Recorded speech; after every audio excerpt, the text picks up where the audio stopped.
Thank you, Mr. Chair. On September 12, 2024 and September 27, 2024, I was invited to serve as a resource speaker during the recent legislative inquiry conducted by the Joint Committee on Dangerous Drug, Public Order and Safety, Human Rights and Public Accounts of the Honorable House of Representatives regarding the investigation into the war on drugs of the previous administration. During these hearings, I was asked several questions concerning my knowledge or involvement in the deaths of 3 Chinese inmates of the Davao Penal Colony and the death of General Wesley Barayuga, all focusing on the alleged extrajudicial killings of the aforementioned individuals. I was also questioned about my relationship with the former president, as well as my career as a police officer and my tenure as the general manager of the Philippine Charity Sweepstakes Office.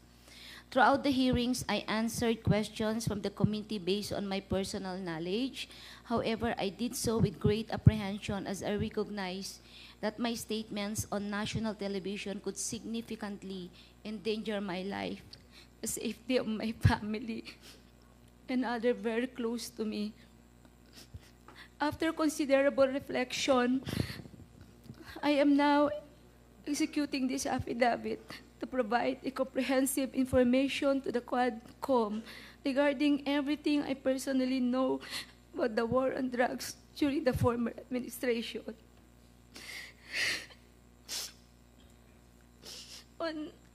On May 2026, I received a call from the President, Rodrigo Roa Duterte, at approximately 5 a.m., instructing me to meet him at his residence in Doña Luisa, Davao City. I was already acquainted with the mayor, having served as the station commander in one of the police stations in Davao City during his tenure. During our meeting, he requested that I will locate a PNP officer or operative who is a member of the Iglesia ni Cristo, indicating that he needed someone capable of implementing the war on drugs on a national level, replicating the Davao model.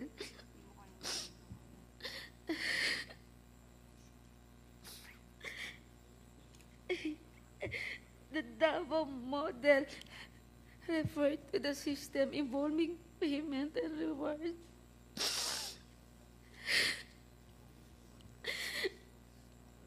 The Davao model involves 3 levels of payment of reward. First is the reward if the suspect is killed. Second, if is the funding of planned operations. And the third is the refund of operational expenses. Colonel Garma, can you speak louder? I'm sorry, speak closer to the microphone.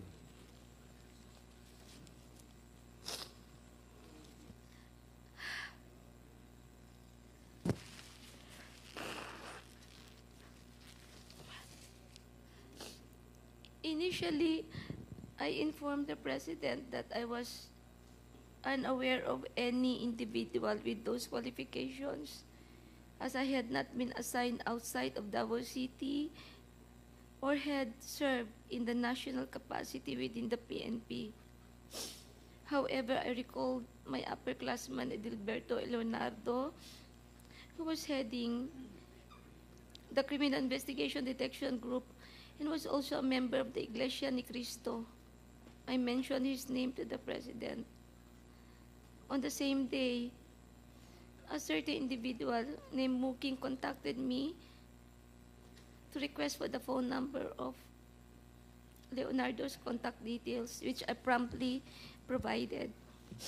A week later, I learned from Arthur Narsolis via phone call that Sir Leonardo had been summoned and was instructed to proceed to the Royal Mandaya Hotel in Davao for a meeting.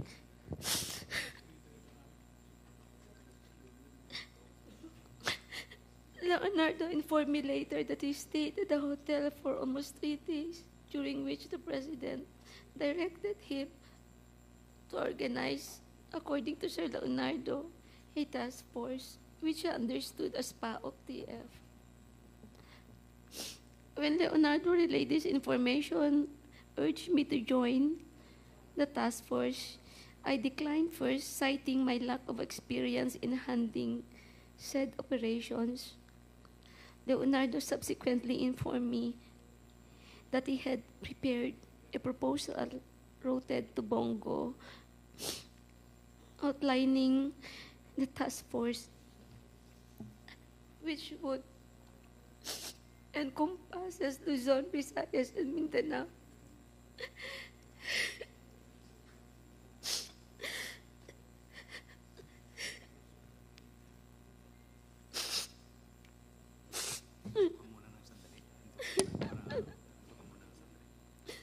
I am afraid of my life, Mr. Chair, and the life of my relatives and my friends and classmates.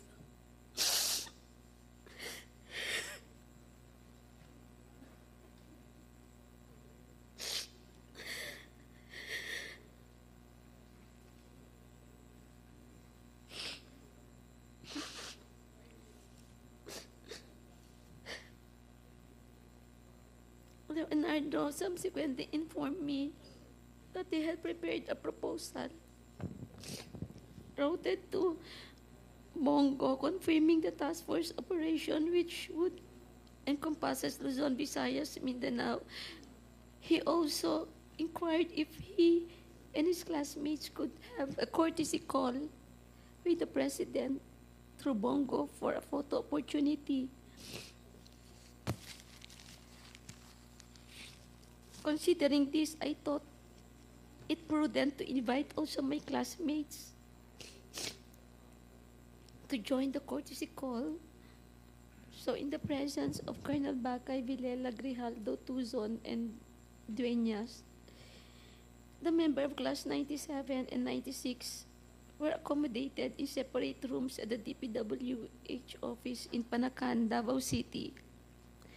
The president did not enter our room, and I was unaware if he visited the room of class 96. After the courtesy call, Leonardo informed me that the structure of the mentioned task force would undergo changes. In June of 2016, Leonardo has transferred from Manila to assume the position of the chief of the CIDG Region 11. During the initial 3 months of the assignment, I facilitated all meetings between Leonardo and Bongo at Leonardo's request. Subsequently, they established direct communication.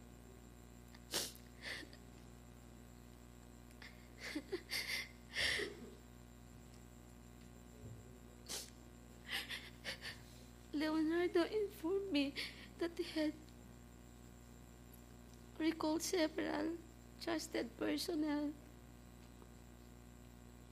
namely Lester, Romel Bactat, Rodel Serbo, Palma, Peter Parungo to serve as operative for the task force. Notably, Bactat, Serbo, and Palma were, for now, discharged from the police service.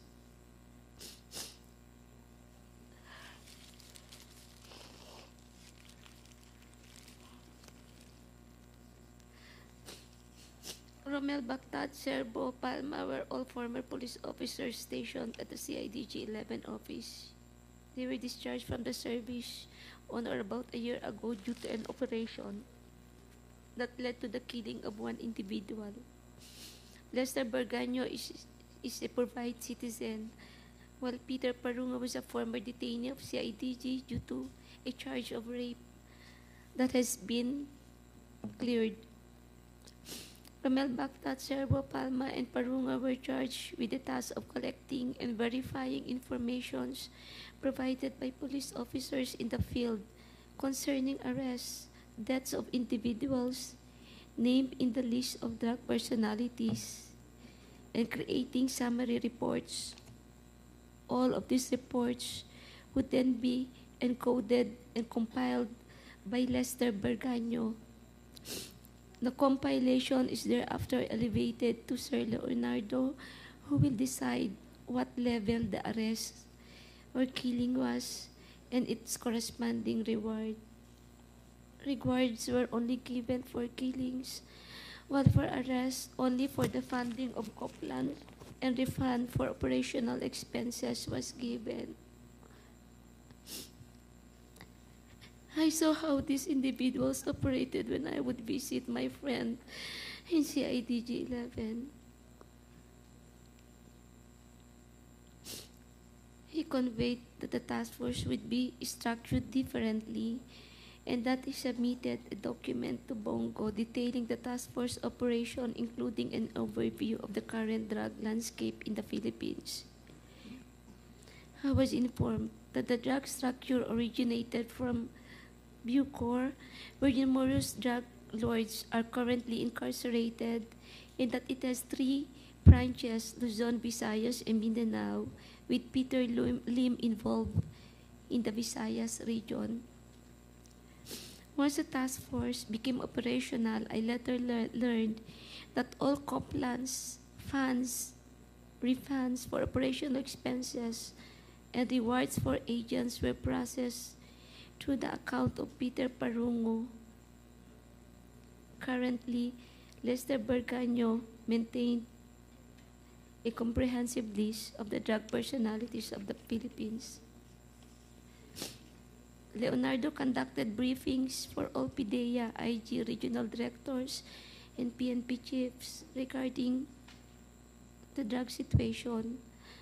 Additionally, if any individual died during police operations, Leonardo will report the incidents to Bongo for inclusion in the weekly report and request for refunds of operational expenses.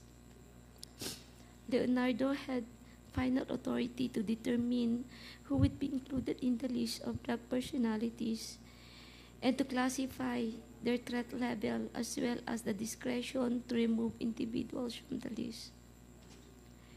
Furthermore, in 2016, while I was at the CIDG office following up the appointments of my personnel, I overheard Padilla discussing drug activities at the Davao Penal Colony with Leonardo. Padilla specifically identified certain Bucor officers involved in drug trade, notably mentioning an officer named Ginto, who was subsequently killed along with other Bucor members. These are the critical facts I personally know regarding the drug war of the previous administration. I am prepared to provide additional details and information in a supplemental affidavit or during an executive session at the discretion of the committee. I affirm the truthfulness and accuracy of the above statements to assist in the investigation by the Joint Committee, Your Honors.